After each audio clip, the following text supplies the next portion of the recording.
যোগ দেবেন এমনটা পুলিশ ধারণাই করেনি।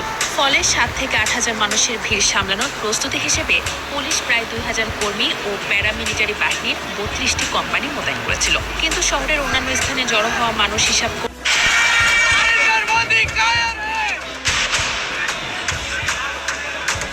ভারতে শিক্ষার্থীদের জেনজি আন্দোলন ও পুলিশি অভিযানের ঘটনাকে কেন্দ্র করে দিল্লি ছাড়িয়ে দেশ জুড়ে ছড়িয়ে পড়েছে আন্দোলনের দাবানল, যার ফলে বেশ বিপাকে পড়েছে মোদী সরকার।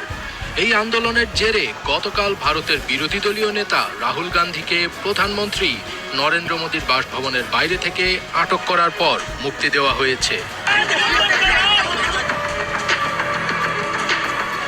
শিক্ষা ব্যবস্থা নিয়ে চলমান বিক্ষোভ আজ বুধবার 22 জুলাই পর্যন্ত অব্যাহত রয়েছে।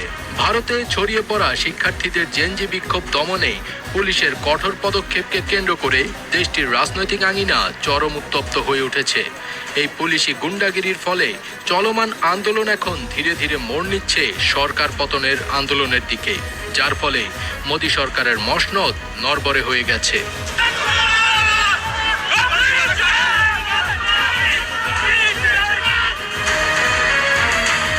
বিক্ষোভের প্রেক্ষাপটে রাহুল গান্ধী অভিযোগ করে বলেন, শিক্ষার্থীদের সঙ্গে সরকার অন্যায় আচরণ করছে।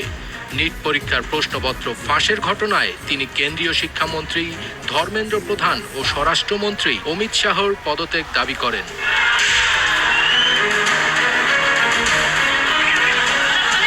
সামাজিক যোগাযোগ মাধ্যম চালিত ককরোচ জনতা পার্টি আন্দোলনের নেতৃত্বে এই বিক্ষোভগুলো 2024 সালে মোদির পুনর্নির্বাচনের পর থেকে তার সরকারের জন্য অন্যতম বড় চ্যালেঞ্জ হিসেবে আবির্ভূত হয়েছে। বিক্ষোভকারীরা শিক্ষামন্ত্রী ধর্মেন্দ্র প্রধানের পদত্যাগ এবং শিক্ষা ব্যবস্থায় ব্যাপক সংস্কারের দাবি করেছেন। রাহুল গান্ধী মঙ্গলবার একটি অবস্থান ধর্মঘট করেছিলেন, যেখানে তিনি শিক্ষার্থীদের দাবি উপেক্ষা করার জন্য সরকারকে অভিযুক্ত করেন এবং আগের দিন নয়াদিল্লিতে বিক্ষোভকারীদের ওপর পুলিশের দমন পীড়নের নিন্দা জানান। পরীক্ষা সংক্রান্ত বিতর্ক সামলানোর পদ্ধতি নিয়ে ক্রমবর্ধমান চাপের মুখে থাকা প্রধান মঙ্গলবার সন্ধ্যায় বলেন, সরকার শিক্ষা ব্যবস্থা সংস্কারে প্রতিশ্রুতিবদ্ধ। এদিকে দিল্লির যন্তর মন্তর ছাড়বে না বলে জানিয়ে দিয়েছে ককরোচ জনতা পার্টি সিজেপি। আজ বুধবার সকাল থেকেই আন্দোলনস্থল যন্তর মন্তরে ভিড় বাড়তে শুরু করেছে।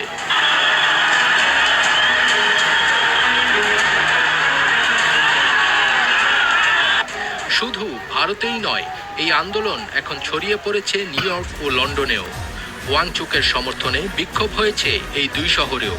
পিটিআই সূত্রের বরাত দিয়ে আনন্দবাজার জানিয়েছে, অনশনরত ওয়াংচুকের প্রতি সংহতি জানিয়ে যুক্তরাষ্ট্রের একটি অ্যাডভোকেসি গ্রুপের সদস্যরা নিউ ইয়র্ক ও সান হোসে শহরে বিক্ষোভ প্রদর্শন করেন। শুধু নিউ ইয়র্ক বা সান হোসেতেই নয়, লন্ডন ও ডাবলিনেও একই ধরনের বিক্ষোভ করেছেন ওই গ্রুপের সদস্যরা।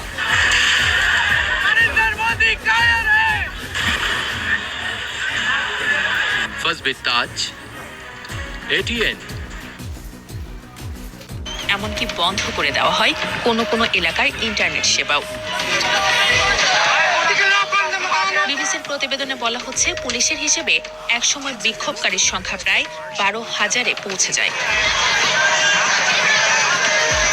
পরিস্থিতি নিয়ন্ত্রণে আনতে গুরুত্বপূর্ণ সড়কে ব্যারিকেড বসানো হয়। শিক্ষার্থীরা সেখানে অবস্থান নিলে পুলিশ লাঠিচার্জ করে, পরে কাঁদানে গ্যাস ছোড়া হয়, কিন্তু মিছিল থামানো যায়নি। সিজেপির নেতারা অবশ্য সবাইকে বারবার সতর্ক করে বলেছেন, কেউ যেন হিংসাত্মক আচরণ না করেন। তারা বলেন, এই আন্দোলন শান্তিপূর্ণ ও গণতান্ত্রিক। সহিংসতা আন্দোলনে বিচ্যুতি ঘটাবে।